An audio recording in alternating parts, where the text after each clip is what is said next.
Section 3.4 of your book covers rational equations. Rational equations are those that have a numerator and a denominator, and in one or both we have some x term, some unknown value, and we're going to have to solve for x. And this is how you will do it. First step is to find a common denominator.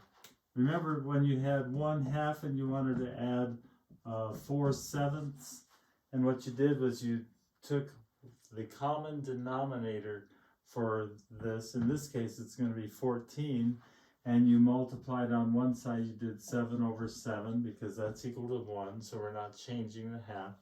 And on the other one you did 2/2, and so then you had 7 times 2 as your least common denominator, and so you're able to write a fraction with 14 in the denominator. 7 times 2, 7 times 2.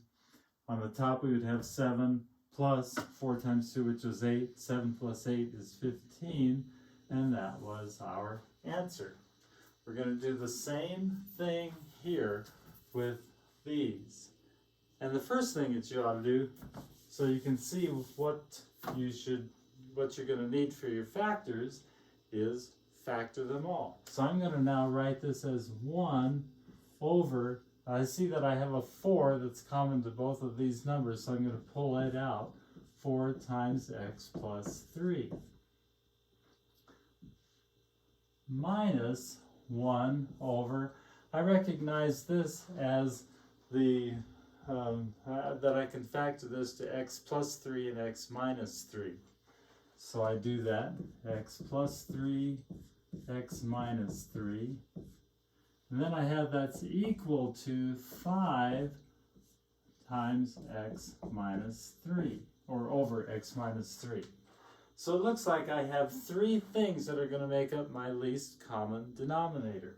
X minus 3 is here, x plus 3 is here, and x plus 3 and 4 is here. So my least common denominator is going to be 4 times x plus 3 times x minus 3. And in fact, that is what we are going to multiply this entire equation through to get rid of the denominators. Why can I do that? Remember, if a equals b, then I can multiply through by some number, c, and that's what all of this is, and that's going to be CA is equal to CB. Perfectly legal to do this because it's an equal sign. I can't do that if I don't have an equal sign here. So I'm going to put brackets around this, and I'm going to multiply by 4 times x plus 3, x minus 3, and I'm going to cancel where I can.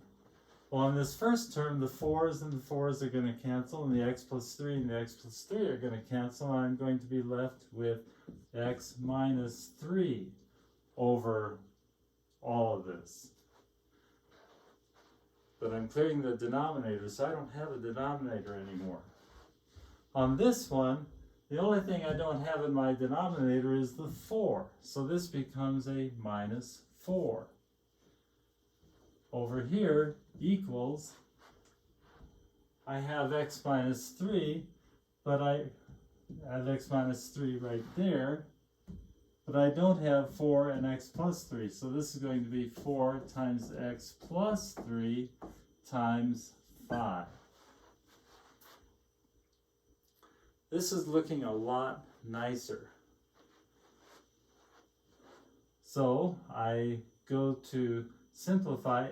X minus 3 minus 4 is going to be x minus 7. Over here, 4 times 5 times x is 20x, plus 4 times 5 times 3 is going to be 60, plus 60. So now I'm going to subtract 60 from both sides, minus 60. I'm going to subtract x from both sides, And again, why can I do that? If A equals B, then A minus C equals B minus C. I am not changing anything by subtracting and moving these things around. The x's over here wipe out. I have minus 67 is equal to, these guys wipe out here. 20x minus x is 19x. Now I'm going to divide both sides by 19 to get x all by itself. Again, why can I do that? If A equals B, then A over C equals B over C, provided that C does not equal 0. And it doesn't. It's 19. So x is 67 negative over 19. Can't reduce it. That's the answer. Now it would be really nice, and I'm not going to do it because of the video, but I'll show you what you would have to do. I'm going to erase all this. I want to check my answer, because it looks funny. It looks like a weird answer. So I asked myself, is it true that 1 over 4 times minus 67 19ths plus 12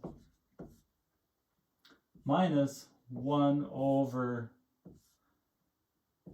minus 67 19ths squared minus 9 is equal to 5 over minus 67 19ths minus 3. You can see why I don't want to take a lot of the video time, but that is how you would check it. You would square this. 19 squared is 381, I think. Well, I'll just do it. 19. Just want to show you how, test time, and you don't have any calculator. It's just you and your pencil and a paper. You do it. 9 times 9, 81. 9 times 10 is 90, plus 80 is 170. Then